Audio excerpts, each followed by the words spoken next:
Bank अधिकाऱ्यांच्या मुजोरी विरोधात शेतकरी संतापलाय। आष्टीत आमरण उपोषण सुरू आहे। कर्मचाऱ्यांकडून गैरवर्तनाचा आरोप होतोय। कारवाई होईपर्यंत उपोषण सुरूच ठेवण्याचा इशारा आहे। बँक ऑफ महाराष्ट्र आष्टी तत्काळ सुरू करण्यात यावी या मागणीसाठी मागील 2 दिवसापासून आष्टी बँकेच्या समोर या ठिकाणी शेतकऱ्यांचं उपोषण सुरू आहे। आज त्यांचा दुसरा दिवस आहे आणि बँक जी आहे ती 5 दिवसापासून बंद आहे। त्यांचं म्हणणं आहे की बँक जी आहे ती चालू करण्यात यावी अशी त्यांची मागणी आहे। थेट त्यांच्याशीच बोलूया।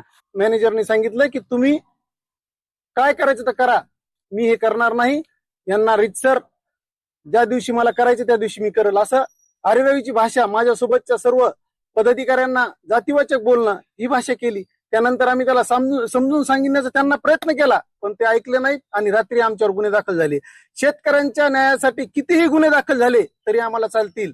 आज एक नाही 10 गुन्हे दाखल झाले तरी चालतील, पण आम्ही शेतकऱ्याच्या न्यायासाठी उभा राहूत आणि अशा मुजोरी मॅनेजर, कर्मचारी आणि अधिकारी यांच्यावर तात्काळ कारवाई झाली पाहिजे आणि आमच्या शेतकऱ्यांना सन्मानाची वागणूक बँकेमध्ये मिळाली पाहिजे एवढी कळकळीची मागणी आमची प्रशासनाकडे आहे। आता देवेंद्र फडणवीसांनी कर्जमाफी केलेली आहे, याद्या बँकेला लागलेल्या आहेत।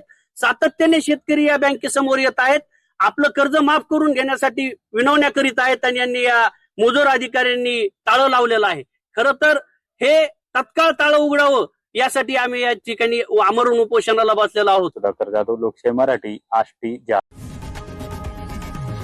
लोकशाही मराठी ऐका, पहा, जागरूक रहा।